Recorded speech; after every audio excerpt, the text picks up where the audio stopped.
Hey everybody, good to be here today. My name's Brent Morse and excited to talk about options today, long options. In particular, I want to talk about probably what I consider the two most common approaches that we teach here in our webcast to entering trades in terms of triggers for trades. Now, of course, there's a lot of other ways to do it. I'm just going to talk about two common approaches here, but I think it's going to be beneficial for your long options and also for other types of options trades as well.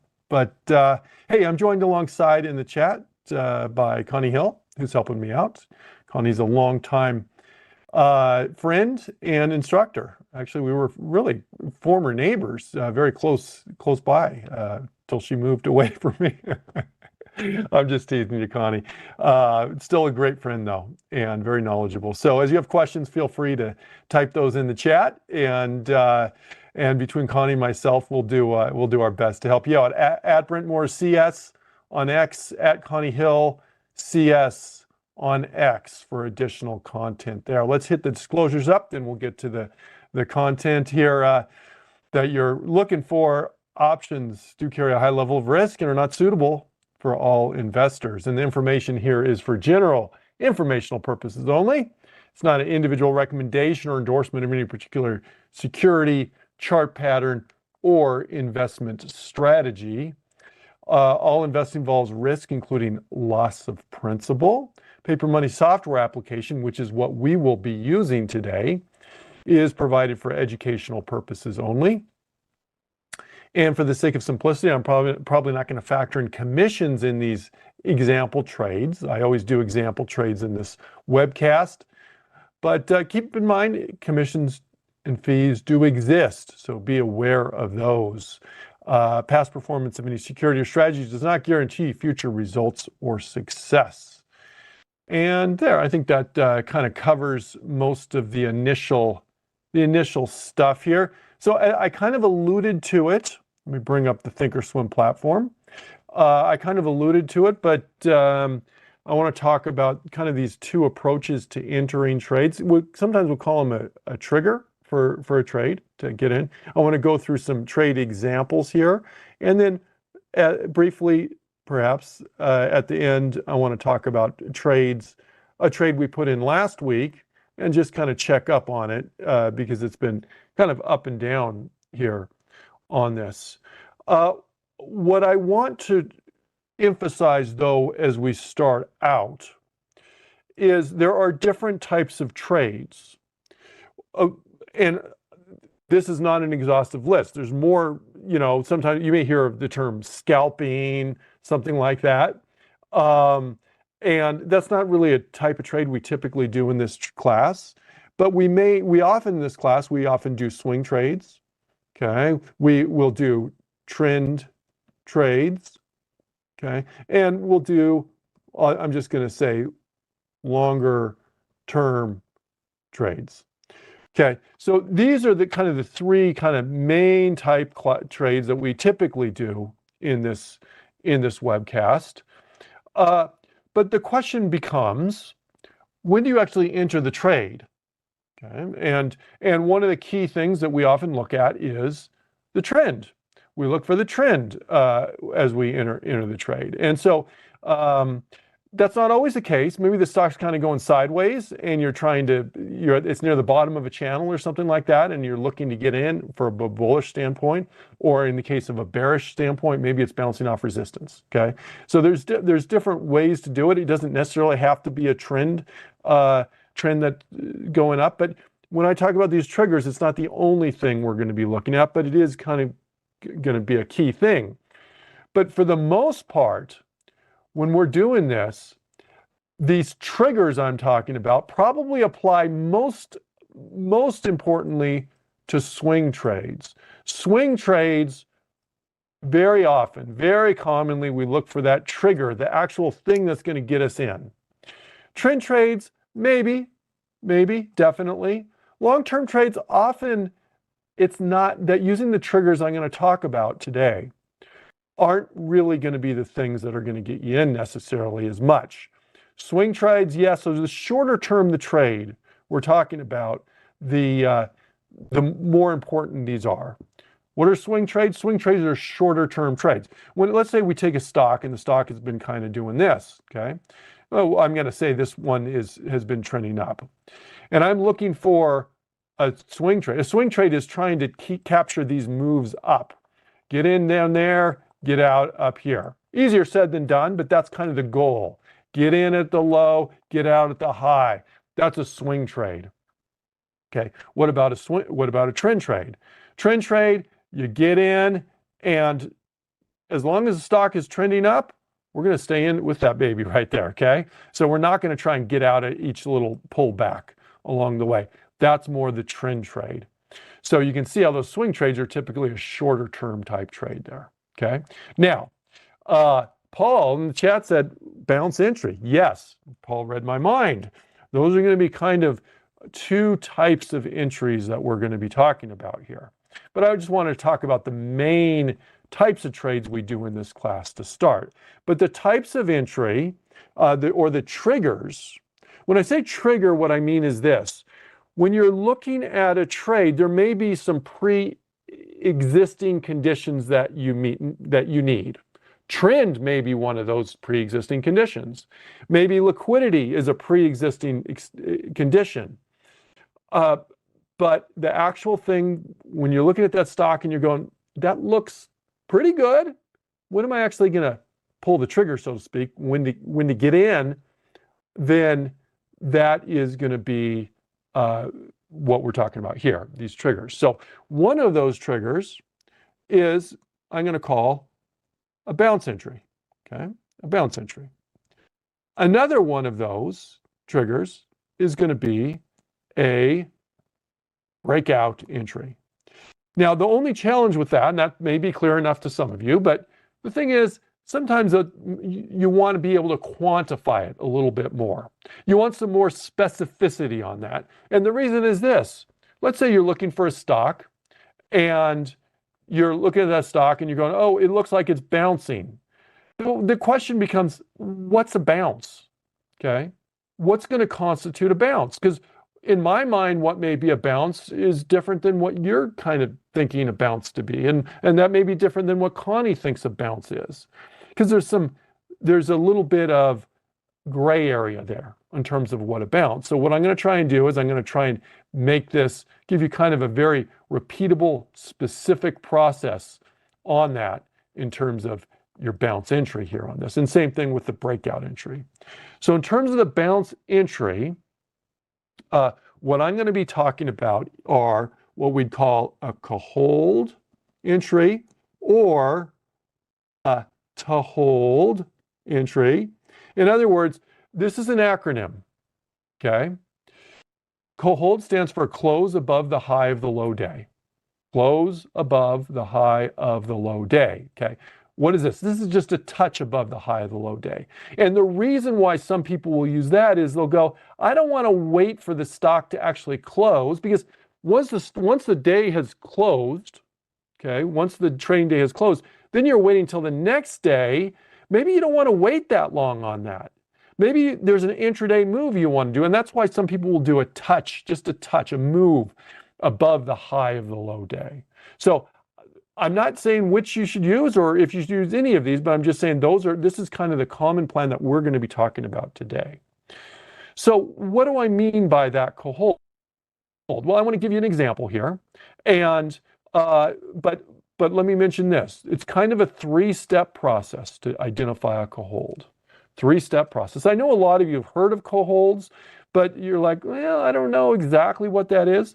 So first thing I want you to do is I want you to identify, I'm just going to abbreviate with ID, the low day, okay? When's the low day? And I'm going to give you a very specific example here. We'll look at the SPX on it, in fact, in just a second, go back and identify some of these. But we're going to identify the low day. That's the first step. Remember, it's a three-step process. Step number two, you're going to identify the high of said low day, high of low day, okay? So that's step number two. Third step, final step, you're going to, number three, look for close. Or, as I mentioned before, sometimes it'll just be a move or a touch, okay, above the high. Okay? 3 steps, 3 easy steps right there, okay, to identify that hold. There's so there we go. Now, probability trader, there's a lot of different ways to do it. I usually enter calls near horizontal support on trend 1. Okay, so and sell on a hold. Okay, so yeah, you can certainly use these holds. You can use for entries. You can use them for exits. Okay? And by the way, there's a survey link in the chat.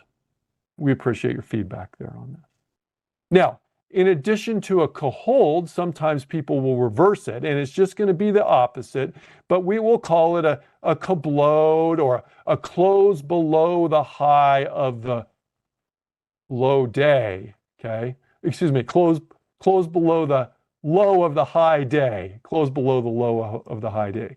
So it would be close below the low of the high day. It's just the reverse. You just take step 1, 2, and 3 and say, instead of identifying the low day, you identify the high day. That would be for a bearish move, okay, a bearish bounce. Instead of identifying the high of the low day in step 2, you're identifying the low of the high day. That's step 2, okay? We'll look at examples. And number 3, we're going to look for a move below the low of that, okay? And that would be the kablode entry there, the bearish version of that. Okay, let's move forward here. Okay, so it's that 3-step process. Let me go to the charts though, and just kind of look at an example on that. Here's the SPX, S&P 500. I'm just going to kind of zoom in to make it a little easier to see and talk about what we're going for. We're looking for bounces here. We're trying to quantify those bounces. So first thing I'm going to do is look for a low day. What's a low day? A low day is where the day before it and the day after it, the low is not as low, okay? So if I look at today, well, yesterday's low, let me zoom in just a little bit more. Maybe you can see it a little bit better if I do that, okay? Yesterday's low was actually lower than today's low. So today's not a low day. The day before yesterday, the low was below that. So that was not a low day. We're trying to get the bottom of a dip, okay? The bottom of a dip. Look, this low right here on this day, this low right here, the day before that was higher. The low was higher than that, okay?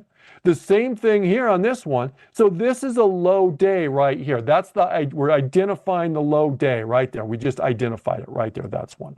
So did we get a close above that? Well, what's the high of that low day? Remember, that's step 2, identify them. Well, the high is right here. I'm just going to draw a little dotted line right there. That was the high of that day. Did we close above that? Yeah, we certainly had an intraday move above that, and I think it was a close above that day. Okay, so what you can do is you can just sometimes, if it's kind of iffy, you can just put your cursor right on that, look for the high for H and the close, C for close. Well, our high on this day was 5999.7. Our close on the next day was 6,036. This is a close above the high of the low day. Okay, any questions on that? There's a close. Let's go back in time further. Where was our previous low day? Well, I'm looking for a day where the low before it and the low after it was, oh, here was our previous low day. Let me just clear this out. Okay, right here. Why did I identify this? The low here is lower than the low after it and low before it. There we go. That's a low day right here. Okay, right there. What was the high of that day? I'll draw a little dashed line on that. There's my little dashed line where the high was. That's step 2. Step 3, did we close above that? Yes, we did. That is a potential. If you're using this method for entries, that would be a potential entry. So we have entries here. Okay. We had an entry here. Right? Let me go back. Where was our next low? Oh, low day right here. Okay. Did we close? Yeah, right here. This is an entry. Okay. Go back. This was kind of a low one, right? This is actually a little pullback right here. Did we get an entry? No, because we didn't close above the high of the low day. This was the high of that low day. We didn't close above that until we had already had some more lower lows there. That is a hold type entry, and we're going to look to use that today in some of our trades that we give you, example trades, I should say there. So, so that a hold bounce entry or a close below the low of high day, that would just be or I should say a touch below low of high day. That would be the bearish version of that.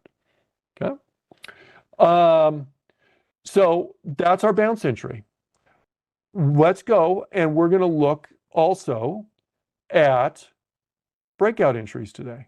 Oops, let me just move that down one. I don't want that C there. So what's a breakout entry? Breakout entry is where we have a resistance level or a support level. Let's say we have a stock that, let me use a different color than yellow. Let's say we have a stock that maybe a kind of bounce there and it's kind of going up and we're going, oh, there's some resistance here. I'm going to wait for this to break out above that resistance in the case of a bullish for an entry. That's a breakout entry, okay? Or maybe we bounced a couple times there and we're looking for it to break above and below, and we only want to get in if it breaks below our support level. That would be a breakout entry. The question is, how far below it does it need to go? Or in the case up here, how far above it does it need to go? Well, there's different approaches you can use on that. And sometimes you'll use a percentage. For example, 1% below, well, I'll keep this bullish for a breakout bullish, above resistance, or below support in the case of a bearish example. Okay, maybe you use something like an ATR. It needs to travel an ATR above that level. And the reason is this: when we talk about support levels and resistance levels, okay, support levels and resistance levels, it's not an exact price. It's not to the penny or anything like that. It's an area. So you can't just say, oh, it's gone a penny above that line I drew, we're going to call it good. That's not typically how it's done. So that's why we put these measures in here. Maybe it's more of a time thing. 2 days above resistance. Now, you'll hear others. This is certainly not universal ways to do it, but this is just examples of doing that. Okay? So let's look at some examples. Let me look at the chart first of all, and then we'll trade some examples here. I'm going to switch to, let's try some different indexes here. We'll do the Russell 2000. Here's the Russell 2000. Let me just zoom in just a little bit here on this. And I'm going to call this a resistance level. Okay, this is kind of hindsight, but that's what we got to use here for our examples in order to demonstrate what we want. This was our potential resistance level. Now, could I have drawn this level maybe a little bit higher than where it is, or a little bit lower than where it is? Yeah, I probably could have. I wasn't super precise in drawing that level. This is the breakout there, though. That's a breakout type trade that we're looking for on this. And so that's what we like to see here on this. Let me give you another example, and let me clear that off. And let's go to the NASDAQ. Okay, I'm just kind of using indexes here, and then we'll get to individual trades here on this. Okay, so NASDAQ, we had a potential resistance here. We bounced off it a few times, got right to it. Where's the breakout? Well, breakout is above it. Now, in this case, it's a huge gap above it, but we could have done an ATR above it. We could have done 1%, 2% above it. We could have done a couple days above it. Any way you slice that, that's, I think a lot of traders would consider that a breakout. Now, if this is our old resistance that we break out of, presumably that's now going to be a new support level. And so when you enter the trade, often you'll put a stop loss right under that level. Okay. Same thing with the bearish breakout. Okay. If you had that, and you just put the resistance, you'd put it stop above resistance on that. Okay, let's look at some examples here on this. But if you have any questions, feel free to type those questions in. But let's look at some potential kind of example trades. I'm going to pull up Amgen here. I'm going to pull up Amgen as an example of a potential breakout trade. It was a support level back here. Okay. It was a support level back here. Potential resistance, we kind of breached it for a day or two, and then we bounced off that again, and then we kind of skirted along it more recently, and now we're breaking above this. Okay. Is that enough? Well, where's this level here? Let me just come up with a price here. Let me just look at this and let me show a price here. We'll show price, click on OK.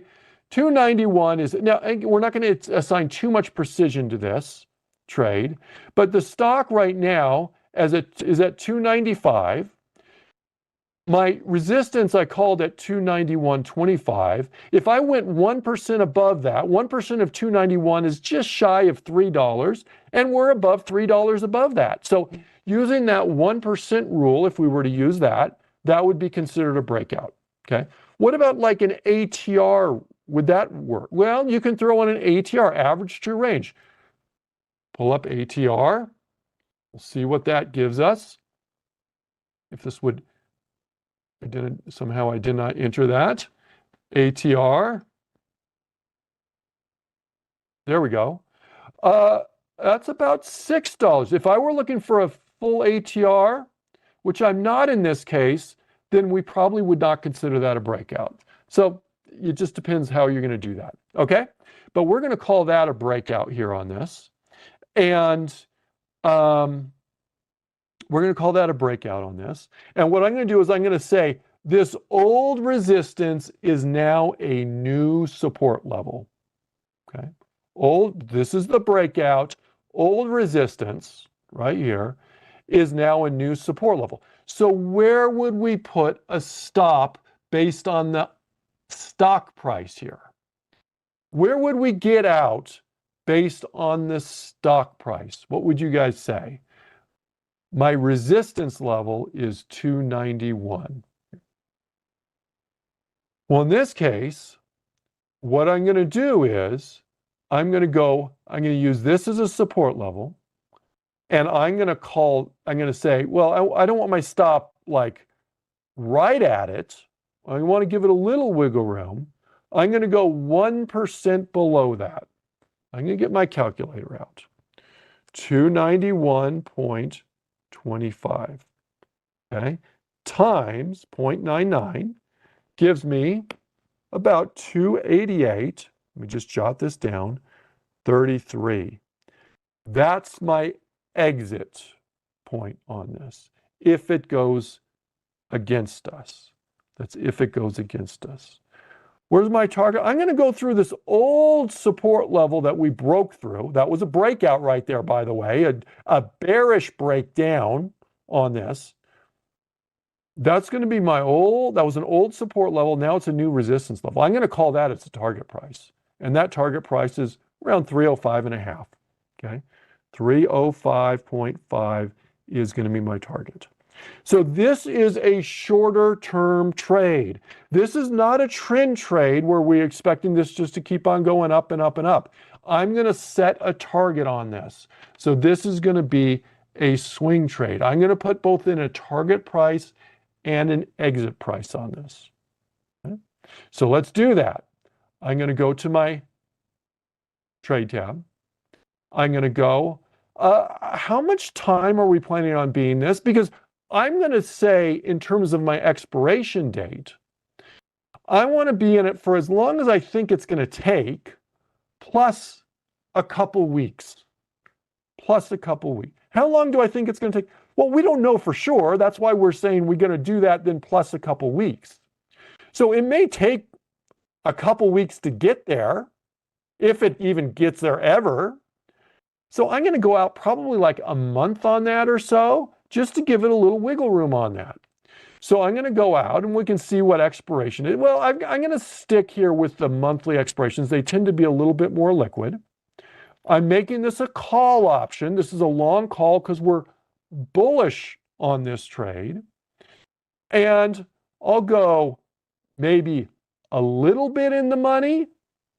About a 59 delta would be about a little bit in the money. Delta, by the way, tells us how much that option is going to move in relationship to a $1 move in the stock price.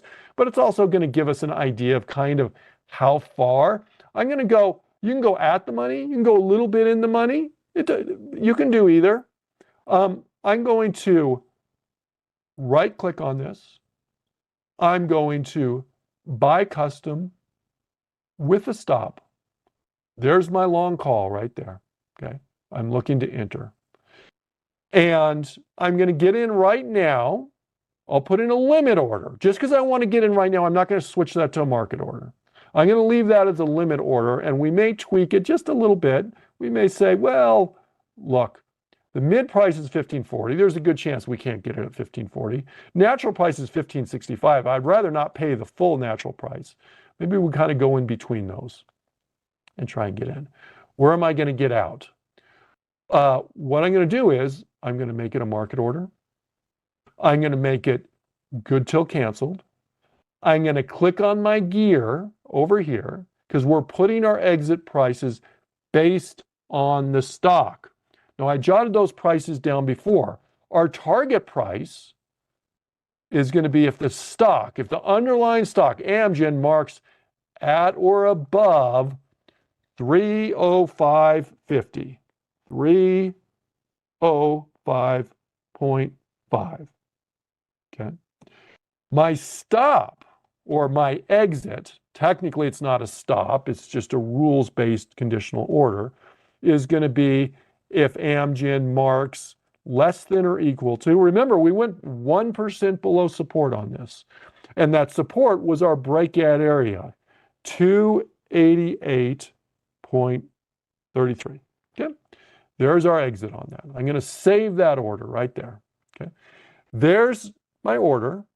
I'm going to just double check that looks okay. I'm going to click on send. I'm going to put this in my long single options category, and this should get us in right away. Now, one more thing I'd like to mention, okay? And David, I'll answer your question in one sec. Good question from David. We'll get to in just one sec.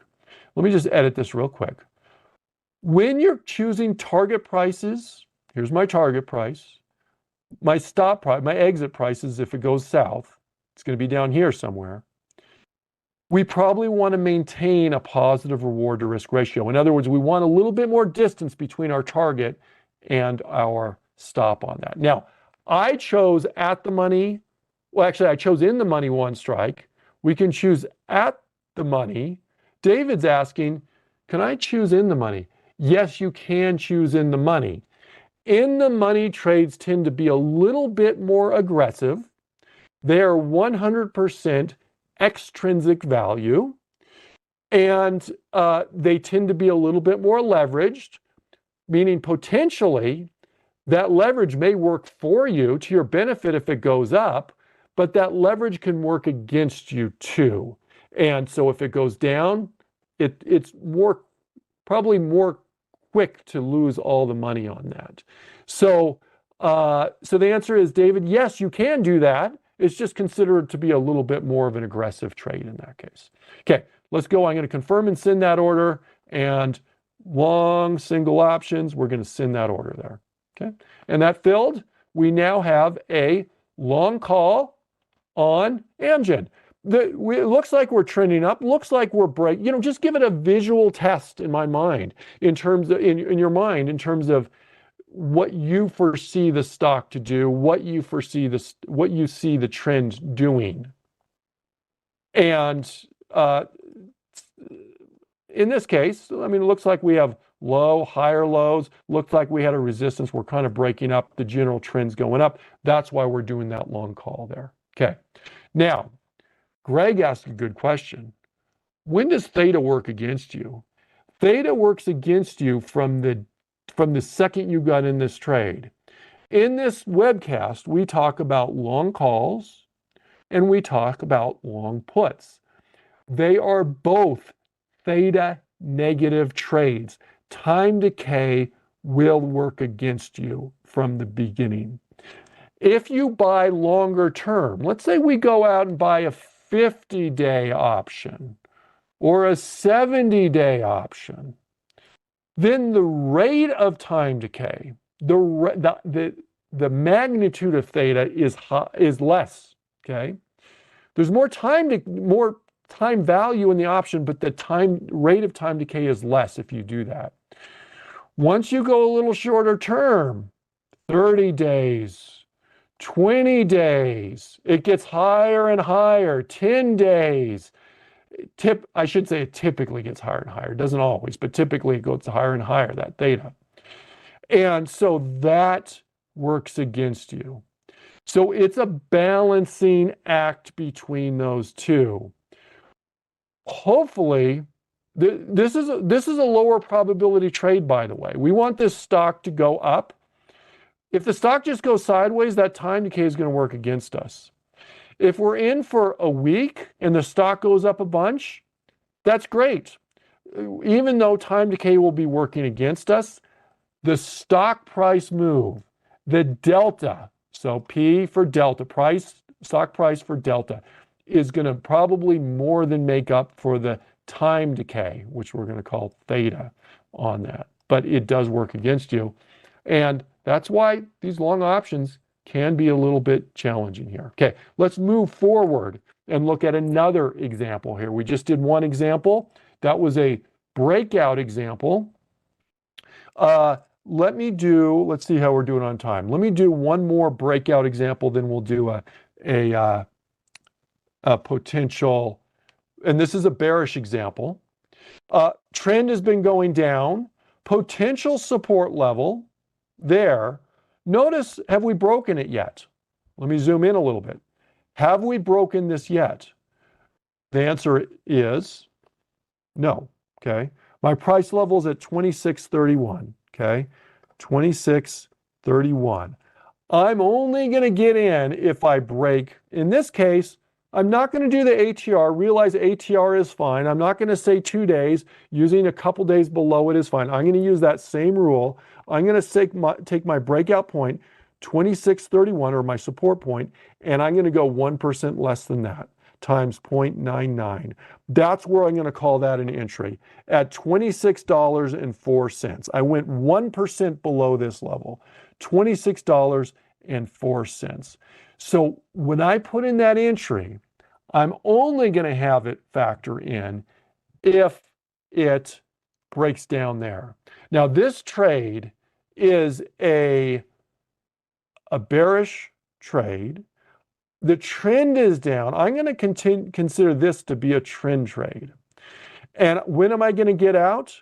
Well, what I'm going to do is I'm going to put in a stop order, a true stop order based on the purchase price of the option. So let's do this. Let's look at bearish trades on KHC. It's a trend trade, so I'm going to go out a little bit more than that 38 or the 30. How many days did we do before? We did 31 days, I think, or something like that. I'm going to go out a little bit further on this. I'm going to buy more time to give it time to trend. Now, I can go out often on these trend trades. We'll look out maybe 50 days, maybe 60 days. In this case, I'm going to go to the monthly options, 66 days. These are going to be a put trade because this is a bearish trade. I'm going to go, let's just kind of look at the money. This is a little bit in the money here. But by the time the stock goes down, to 26.04, I suspect my delta, this will be pretty close to being at the money here on this. But what I'm going to do is I'm going to right click on this. I'm going to buy custom with a stop. We said we're getting in 1% below this level. We already said that was going to be 26.04 was going to be our entry on that, 26.04. So how am I going to do that? What I'm going to do is I'm going to make this a market order. I'm going to make, when I say this, the entry, market good till canceled. We're only going to enter this trade if KHC marks less than or equal to 26.04. Save. That's my entry. My exit is what I'm going to put in. I'm going to put a stop order on this. Okay. And so let me just move this up, open this up just a little bit more. My stop order is going to be based on the option price. I'm going to make this good till canceled because I don't want it to expire at the end of the day. I'm going to just do trigger here, and it's going to give me the choice to make it a percentage. And the percentage is, I'm going to make this about, I'm going to put in 60%. Okay? 60% of my entry price. Okay? 60%. And, okay, one sec here. That's 60% of my entry price right there. So I don't know right now what price I'm going to be getting in at, right? I don't know what price I'm going to be getting at because we're not getting in right now. Okay, we're not getting in right now. But I'm going to put that in to get us out if we've lost about 40% there. Okay, so I'm going to click on confirm and send, and I'm going to put this in my long single options, and just make sure you read the red tags on these, and we're going to send that order. That is a bearish trade that's not going to enter because we haven't broken below our support level on that at this point. Okay, let's look at a couple bounce entry examples here on this.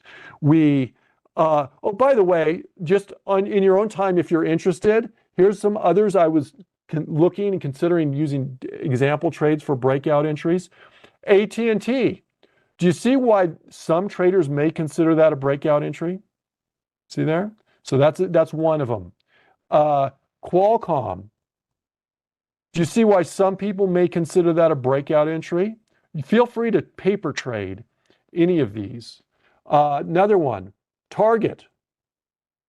Do you see why some people may consider that a breakout entry? And let's do one more. Bearish example. Not yet, but maybe if we broke below here, below this level, could you put an order to get in a bearish trade if we break below that level? Yeah, that's certainly a possibility there. Okay, let's look at bounce entries. Okay, let's look at Nike. Here's Nike. What's our trend? Our trend has been going up. I'm going to zoom in a little bit so you can see it a little bit better. And where's our low day? Well, yesterday was lower than today. The day before that was higher. So this is the low day right here. This is the lowest low we've had. What's the high of yesterday? Remember, we're looking for a close above the high of the low day. This is our low day. The high of this day is 63.49. Now, technically, have we closed above that? No. So what I'm going to do here in this case is I'm going to do a touch above it, just a touch above. In other words, this price has touched above that, or it's moved above that, which is we filled that condition right now. If we didn't do this hold, we had a hold back here, didn't we? Right there. That was one. But in this case, this is a fresh one. The general trend is up. I'm going to make this more of a shorter term swing trade. So what I'm going to do is I'm going to say, I'm going to target, make this my target. Does this seem like a reasonable target? When you come up with target levels, one thing I would always encourage you to do is give it the sniff test, so to speak, the reasonability test on it.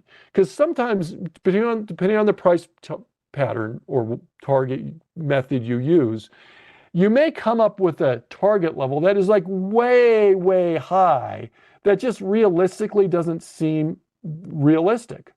But this target around 68 and a half, well, the stock's almost at 64 right now. That's, maybe a 7-8% move in that. That's not a ridiculously high move in this. So that seems conceivable on this. This is going to be a swing trade. I'm going to put in that as a target price. Let me just write it down. We said 68.70.